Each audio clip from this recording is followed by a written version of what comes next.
Hello friends, welcome to wonder bits. ఈరోజు మనం మనల్ని ఆశ్చర్యపరిచే కొన్ని నిజాలను తెలుసుకుందాం. మనం చీమల్ని చూస్తుంటాం కదా, అవి మనకు చాలా చిన్నగా, బలహీనంగా కనిపిస్తాయి. కానీ నిజానికి వాటి బలం చాలా పెద్దది. అవును, ఒక చీమ తనకంటే 50 రెట్ల ఎక్కువ బరువును మోయగలదు. అంటే ఒక సాధారణ మానవుడు బస్ను మోయడంతో సమానం అన్నమాట. నిజంగా చీమలు గ్రేట్ కదా. మన గుండె నిమిషానికి 72 సార్లు కొట్టుకుంటుందని మనకు తెలుసు కదా. మరి నిమిషానికి ఎన్ని లీటర్ల రక్తాన్ని పంప్ చేస్తుందో మీకు తెలుసా? మన గుండె నిమిషానికి 4 నుండి 5 లీటర్ల రక్తాన్ని పంప్ చేస్తుంది. అలాగే రోజుకి 7000 నుండి 7600 లీటర్ల రక్తాన్ని పంప్ చేస్తుంది. మన గుండె మన కోసం నిరంతరం పనిచేసే ఒక యంత్రం అన్నమాట. రైల్వే స్టేషన్ అనగానే మనకి ఏం గుర్తుకు వస్తుంది? ప్రయాణికులు ట్రైన్ ఎక్కడం దిగడం గుర్తుకు వస్తుంది కదా. కానీ జపాన్లో ఒక రైల్వే స్టేషన్ ఉంది. అక్కడ ట్రైన్ ఆగుతుంది, కానీ ప్రయాణికులు ఎవరు ఎక్కరు దిగరు. కానీ ట్రైన్ మాత్రం అక్కడ ఆగుతుంది. ఎందుకంటే అక్కడ అద్భుతమైన ప్రకృతే దానికి కారణం. అక్కడ ప్రకృతి చాలా అందంగా, ఆహ్లాదకరంగా ఉంటుంది. ప్రయాణికులు ఆ ప్రకృతి అందాలను చూడటానికి ట్రైన్ అక్కడ ఆగుతుంది. ఆ స్టేషన్ పేరు సిరియు మిహార్షి. ఇది జపాన్లో ఉంది. మీలో ఎంతమందికి తేనె అంటే ఇష్టం? తేనె గురించి మీకు తెలియని విషయాలను చెప్పే ఫ్యాక్ట్ ఇది. తేనె ఎన్ని రోజులు పాడవకుండా ఉంటుంది అనుకుంటున్నారు? 1 నెల, 1 సంవత్సరం, 5 సంవత్సరాలు? కాదు. తేనెను సరిగా నిల్వ చేస్తే అసలు దానికి ఎక్స్పైరీ డేటే ఉండదు. ఎందుకంటే తేనెలో తేమ చాలా తక్కువగా ఉంటుంది. బ్యాక్టీరియా, ఫంగస్లు పెరగలేవు. గ్లూకోజ్ ఆక్సిడేస్ ఇది హైడ్రోజన్ పెరాక్సైడ్ను ఉత్పత్తి చేస్తుంది. ఇది సహజ యాంటీబయాటిక్లా పనిచేస్తుంది. అయితే తేనెను గాలి, తేమ లేని గాజు, స్టీలు పాత్రలో నిల్వ చేయాలి. అప్పుడు అది ఎప్పటికీ పాడవకుండా ఉంటుంది. మనం ఎప్పుడైనా రాత్రి ఆకాశం వైపు చూసి అనుకుంటాం కదా, ఎన్ని నక్షత్రాల్లో ఈ విశ్వంలో అని. కానీ ఆశ్చర్యం ఏమిటంటే మన తలలోని చిన్న మెదడులో ఉన్న న్యూరాన్ కనెక్షన్లు ఆకాశంలో ఉన్న నక్షత్రాల సంఖ్య కంటే ఎక్కువ. శాస్త్రవేత్తలు చెబుతున్నారు, మన బ్రెయిన్లో 86 బిలియన్ల న్యూరాన్లు ఉంటాయి.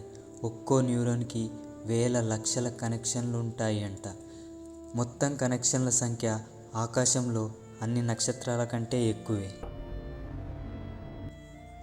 మీకు తెలుసా ప్రపంచంలోని అతిపెద్ద లైబ్రరీ ఏది అని?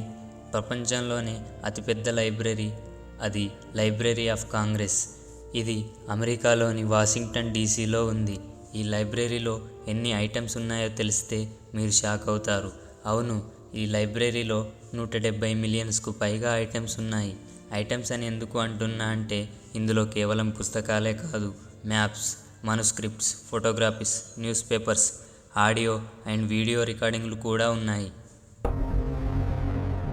మన శరీరంలో సుమారు 60 నుండి 70% వరకు నీరే ఉంటుంది. మన బాడీలోని ఏ అవయవంలో ఎంత నీరు ఉంటుందో తెలుసా? బ్రెయిన్లో 75%, హార్ట్లో 75%, లంగ్స్ 80%, స్కిన్ 64%, కిడ్నీస్ 79%, బోన్స్ 30%. అంటే ఆహారం కన్నా నీరు మన జీవనానికి చాలా ముఖ్యమైనది. కాబట్టి రోజుకు కనీసం 3 నుండి 4 లీటర్ల నీళ్లు తాగితే మన హెల్త్కి చాలా మంచిది. మీరు ఊహించుకోండి, నీటిలో మనం ఈత కొట్టకున్నా, మనకి ఈత రాకపోయినా తేలుతూ ఉంటే ఎలా ఉంటుంది అని. ఆ ఊహ ఎంత బాగుందో కదా. అలాంటి ప్రదేశం నిజంగానే ఉంది. అక్కడ ఎవరు నీటిలో మునగరు. అవును, జోర్డాన్ మరియు ఇజ్రాయెల్ మధ్యలో ఈ సరస్సు ఉంది. దీని పేరు డెడ్ సీ. ఇక్కడ నీటిలో ఉప్పు శాతం సాధారణ సముద్రం కంటే 10 రెట్లు ఎక్కువ ఉంటుంది. అందుకే మీరు ఈత కొట్టకపోయినా మీ శరీరం నీటి మీద తేలుతూనే ఉంటుంది. ఇంకో ఆశ్చర్యకరమైన విషయం ఏమిటంటే డెడ్ సీ భూమిపై lowest point on the earth. ఇది సముద్ర మట్టానికి 430 మీటర్ల కింద ఉంది. డెడ్ సీలోని ఖనిజాల వల్ల అక్కడి నీరు మరియు మట్టి ఆరోగ్యానికి చాలా ఉపయోగపడతాయని పరిశోధనలు చెబుతున్నాయి. అందుకే ఇది ప్రపంచంలో ప్రముఖ టూరిస్ట్ ప్లేస్గా మారింది. మనం ఎంత హెల్త్ కేర్ తీసుకున్నా వృద్ధాప్యం నుండి మాత్రం తప్పించుకోలేం కదా. పుట్టడం, పెరగడం, వృద్ధాప్యం, మరణం, ఈ ప్రపంచంలో ఏ జీవి జీవితమైనా ఇదే కదా. కానీ ఈ సైకిల్ని ఒక చిన్న సముద్రజీవి, ఒక జెల్లీ ఫిష్ మాత్రం ఒప్పుకోవడం లేదు. ఈ జీవి పేరు ట్యూరిటోప్సిస్ టోర్ని. దీన్ని ఇమ్మోర్టల్ జెల్లీ ఫిష్ అని కూడా పిలుస్తారు. ఈ జీవి ఎంత స్పెషల్ అంటే ఇది ఏజింగ్ ప్రాసెస్ని రివర్స్ చేయగలదు. అంటే దాని శరీరం వృద్ధాప్యం వైపు వెళ్తే అది వృద్ధాప్యాన్ని యాక్సెప్ట్ చేయదు. తన శరీరంలోని సెల్స్ని రీసెట్ చేసుకొని తిరిగి చైల్డ్ స్టేజ్కి మారిపోతుంది.